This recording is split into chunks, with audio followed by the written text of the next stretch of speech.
Have you ever found yourself saying, "Why do I always end up with the wrong person?" It's a frustrating question, isn't it?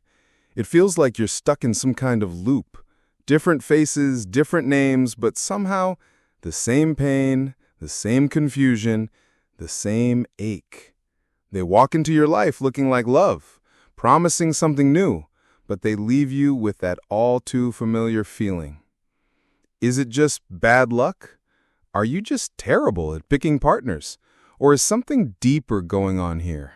Something beneath the surface that you haven't quite put your finger on? What if I told you there's a powerful idea from one of psychology's greatest minds, Carl Jung, that explains this repeating pattern? Jung would tell you this: you don't just attract people randomly. Think about that for a second. You attract people who, in some way, match your unconscious. In simpler terms, you attract what you haven't healed. Let that settle in. This isn't about blame. It's about understanding. It's about a hidden part of your mind, what Jung called the shadow, that holds everything you've pushed away, ignored, or denied about yourself.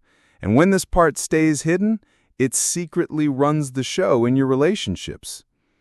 That's exactly what this is about. We're going to explore why you keep attracting the wrong people and how these unseen wounds within you are actually shaping your love life. If you're tired of the same old patterns, if you want to break free from toxic relationship cycles, and if you're ready to finally feel free and whole in love, then stay with me until the very end, because understanding this might just change everything for you. Let's start with the simple truth. You're not just drawn to people because of how they look, or what they say, or how they make you feel on the surface. You're drawn to them because of how they reflect your inner world, especially the parts you haven't looked at. Jung called this the shadow. It's often referred to as the dark side of our mind. But don't let the word dark scare you. It's not evil. It's not bad. It's simply the stuff you've buried. What kind of stuff? Your fears, your shame, your unhealed pain. But here's something most people don't realize. Your shadow also holds your hidden strengths, your untapped power, and even your true unmet needs. It's everything you've decided isn't you or isn't good enough, and shoved into the mental basement. Now here's the scary part. If you don't acknowledge and face your shadow, you will project it. Where? Onto your partners, onto your relationships. Think about it. Have you ever been with someone who just seemed to trigger every single one of your insecurities? Or someone who treated you in a way that, deep down, felt like how you sometimes treat yourself? This isn't random. You'll keep meeting people who poke at your unhealed wounds. And worse, you'll often mistake intense emotional chaos, the kind that feels dramatic and high stakes, for actual chemistry or passion. It's like your inner self, the shadow, is screaming for attention, and it uses your relationships to get it. So pause for a second, take a breath, and ask yourself, what if the wrong people aren't just random mistakes? What if instead they're messengers? What if they're actually showing you something important about yourself? They're showing you where you're still wounded, where you're still unaware, where you still need healing within your own heart and mind. Let's say you have a deep, hidden fear of abandonment. Maybe it came from childhood, maybe a past relationship, but you've never really looked at it, never really healed it. So what often happens, you might find yourself repeatedly attracting people who are emotionally unavailable or inconsistent or hot and cold. You might even rationalize it, calling it passion or excitement. But really, it's your shadow, that hidden fear of abandonment, begging for you to finally see it and heal it. Because here's a crucial truth. You attract what feels familiar, not necessarily what is healthy, not what is right for you, but what feels familiar. That means until you honestly face your past, until you acknowledge those hidden parts of you, you'll keep reliving it in your relationships. Painful? Yes, absolutely, but also incredibly powerful. Why? Because once you finally see the pattern, you gain the power to break it. So, how do you start? How do you begin to heal these patterns? The first, most powerful step is to become aware of your shadow. Ask yourself, what kind of people do I consistently attract? What are the common emotional patterns in my relationships?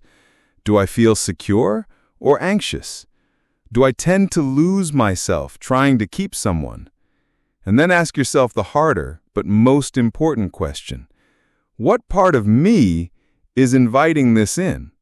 Because remember, the people who keep hurting you, who keep triggering you, are actually showing you something you haven't healed within yourself. It's not about being broken. You are not unlovable, but you might be unconscious of certain patterns. And consciousness, simply seeing these patterns, is the ultimate way out. Jung famously said, "Until you make the unconscious conscious, it will direct your life, and you will call it fate." Think about that for a moment. You'll believe it's just your destiny, your bad luck, your fate, but it's really just your shadow, running in the background, making choices for you without you even realizing it. The moment you bring that hidden part of yourself, your shadow, into the light, you reclaim your power. You stop settling for less than you deserve. You stop chasing love that hurts. You stop accepting relationships that diminish you. And instead, you start creating love that truly heals, that truly elevates you. Now, here's the part people don't always tell you. Healing your shadow is not easy. It's a journey. There will be moments you feel deeply uncomfortable. You might cry. You might grieve old versions of yourself, old patterns, old pains that you've avoided for years. But on the other side of that discomfort, you will also feel an incredible sense of freedom. For the very first time, you'll stop blaming others for your relationship struggles. You'll stop feeling like a victim in your own love story. Because now you're writing your story consciously. You don't need to be perfect to have a good relationship. No one is perfect. You just need to be aware. Awareness is a form of self-love, and true, healthy love, the kind you deserve, always begins with you. So the next time you find yourself attracted to someone or deeply involved in a connection, pause, take a deep breath, and honestly ask yourself, is this genuine love and connection? Or is this my shadow trying to be seen? Ask it with curiosity, not judgment, because that's where real transformation begins. When you stop chasing what hurts, you naturally start attracting what truly aligns with your highest good. Not by forcing it, but by truly healing yourself.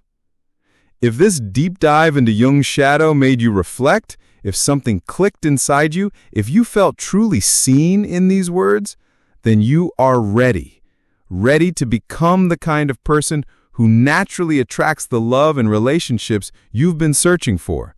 And from that place of inner healing and awareness, real, conscious love becomes not just a possibility, but a certainty. If this helped you in any way, please consider subscribing to the channel. There's so much more I want to share with you on this journey of self-discovery and conscious connection. Let's grow together. Until next time, heal your shadow, and the right people will stop feeling wrong.